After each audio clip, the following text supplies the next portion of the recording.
রাজধানীর ফিলিং স্টেশনগুলোতে তেলের জন্য যানবাহনের লাইন কমছে না। দাম বাড়ার পরেও সরবরাহ পরিস্থিতির উন্নতি হয়নি। ডিপো থেকে আগের পরিমাণেই তেল আসছে, ফলে ভোগান্তি কমছে না। দাম বৃদ্ধি সত্ত্বেও রাজধানীতে জ্বালানি তেলের সংকট এখনো কাটেনি, ফলে ভোগান্তিতে পড়েছেন নগরবাসী। তবে ভোক্তাদের মতে আগের তুলনায় এখনো তেল সংগ্রহে কিছুটা কম সময় লাগছে। সরবরাহ সংকটের কারণে অনেক পেট্রোল পাম্প বন্ধ রাখা হয়েছে। কোথাও কোথাও তেল পাওয়া গেলেও সেখানে দীর্ঘ লাইনে দাঁড়িয়ে অপেক্ষা করতে হচ্ছে ঘন্টার পর ঘন্টা।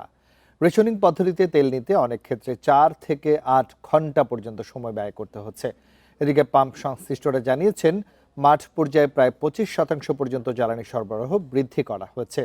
পাশাপাশি ফুয়েল কার্ডের মাধ্যমে নিয়মিত ও পর্যাপ্ত জ্বালানি তেল নিশ্চিত করা গেলে বর্তমান ভোগান্তি অনেকটাই কমে আসবে বলে আশা করছেন ভোক্তারা। এতদিন তো 4,500 আর হলো 9,000 করে পাইছি আমরা, অকটেন 4,500 আর ডিজেল 9,000, কিন্তু আজকে আমাদেরকে অকটেন 6,000 দিচ্ছে আর ডিজেল দিচ্ছে 12,000। গত সপ্তাহে আমি 5:30টায় আসছিলাম, তো গত সপ্তাহে এসে আমি যে লাইন পেয়েছি আজকে তুলনামূলকভাবে কিছুটা হয়তো কমছে। সরকারের মন্ত্রীরা বলতেছে টাঙ্কি ভরা তেল তেল রাখার জায়গা নাই, তাইলে আমাদের লাইন ধরতে হয় কেন?